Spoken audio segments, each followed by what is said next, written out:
Hello friends, and welcome to another Bluebird Art Studios video. My name is Miss Emma, and today we'll be creating a watercolor polar bear. For this project, you're going to need a pencil, Sharpie, whiteout pen, watercolor paper, a selection of watercolors, a sponge, a paintbrush, and some water. Let's get started. The first thing we're going to do is sketch out our drawing with our pencil. We'll begin by making some waves. Start about here on your canvas, make the crest of the wave, and continue it down. Now we'll add a few more of these in the foreground. After we finish this, we're going to make the head of our polar bear. We're starting with a basic shape. We'll make our line go up, over, and back down. Once we're done with this, we'll have a rounded square shape. From here, we'll add our ears on either side of the square. To do this, make another rounded square shape about this big on either side. As we go, we're going to erase any intersecting lines that we don't need. Now that we know where the head's going to go, we're going to make our lines a little less stiff and a little more fluffy. To do this, I'm just making some ridges in his fur. When we're done with this, we're going to erase the original square that we made under those ridges. Now to add some details to the face, we'll start with the chin. A little bit more than halfway down the face, make a line about this long, and others diagonally on either side to have it go up. We can also add some lines of fur around this area. After we finish this, we'll make the actual mouth. We'll create a little vertical line like this and then smaller ones going diagonal in the opposite direction at either end of the first line we made. Then to create his nose, we'll begin a triangle upside down on top of the mouth. But instead of finishing with one line, we're going to create a circled off square again. Go up, over, and back down just like that. Now place your eyes about here on either side of the polar bear's face. The last thing we'll do on the face is add a few details to the ears. Now that we finished the foreground and the face, we're going to add some waves behind our bear. Start right here and we'll create some lines. For this part, you want to make sure your lines are curved and organic.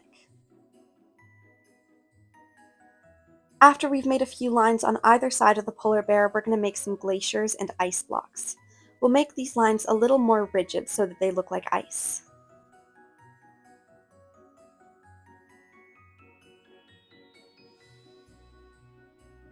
After this, layer them with one more wave on either side of the bear and create more ice in the background.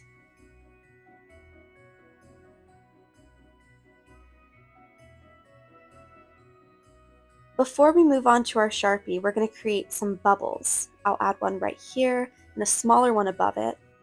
Vary them in size and add some of these all around the foreground and the middle ground of your canvas, so the waves up here and the polar bear.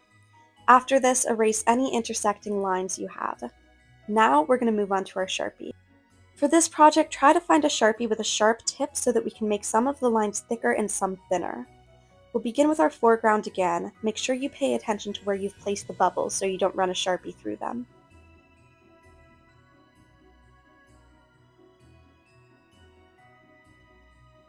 Now, as we get to outlining our bear, we can make the lines heavier so that we can draw more attention to him.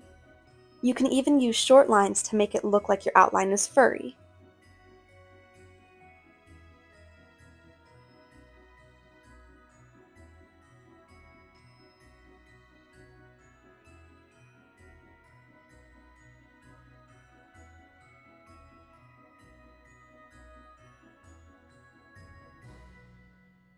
For the nose, I'm going to go ahead and do the outline, then make two small circles within the nose. Color in the rest of it, and by doing this, we'll end up with some highlights. Now we're going to finish off our outlines by doing the background.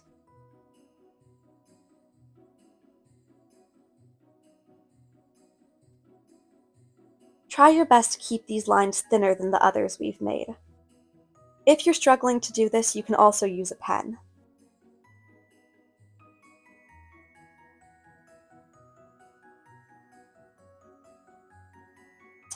Now, after we're done, we're going to erase any of the pencil marks that we see showing out from underneath the Sharpie.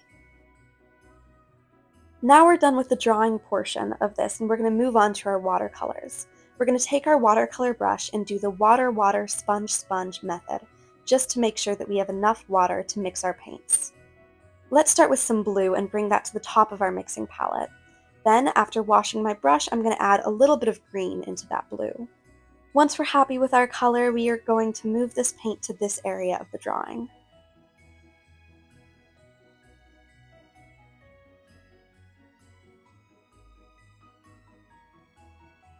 Now, right under this on my mixing palette, I'm going to mix some pure blue. We'll bring this to the second wave of the foreground.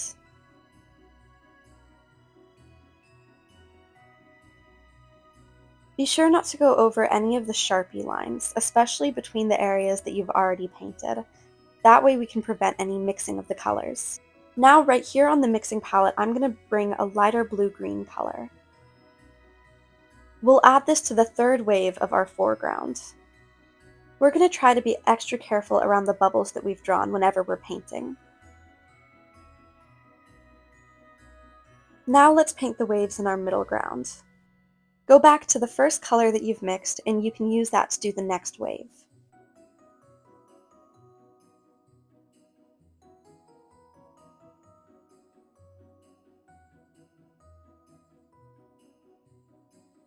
After this, I'm going to add some water to our next color in the middle of the mixing palette to lighten it up a bit, and then begin painting the next one. We want to make sure we have some variations between the colors of the waves.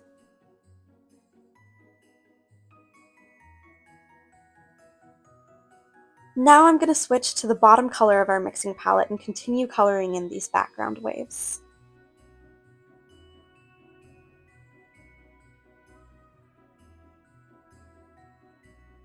As we get further back in our drawing, we want to add some water to our mixing palette to lighten the colors.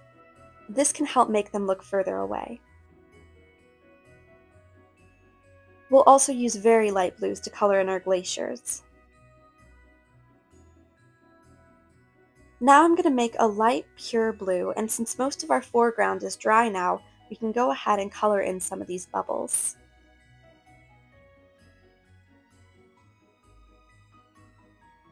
While we're at it, I'm going to mix some of the colors on my palette together and add some flecks of this color throughout the canvas.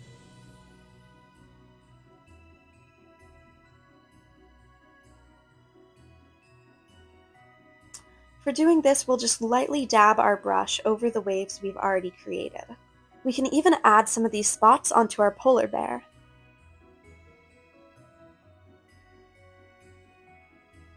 Now that we're done with this, we can move on to the sky in our background. First, I'm going to clean off our mixing palette. To do this, clean off your brush and then use the same brush to mix all of the colors in your mixing palette together.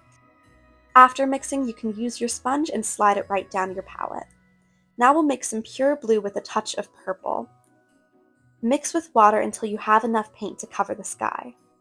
Then we'll bring it to our paper.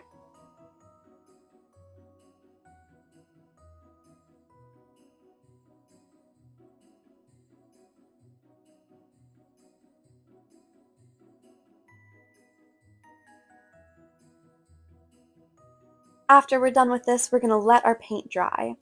After that, we can move on to our final step. For this, you're going to use a whiteout pen. If you don't have one, you can also use white acrylic paint and achieve the same effect. Now we'll create snow all around our paper.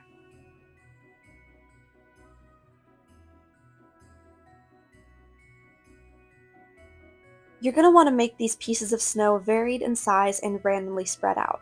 It's okay to go over the outlines with Sharpie as well with these snowflakes. After you finish this, we are done with our painting. Thank you for watching, creative friends. Don't forget to like and subscribe. I hope you've had fun creating this masterpiece with me. We'd love to see what you've created, so feel free to share your art with us. See you next time and stay artsy.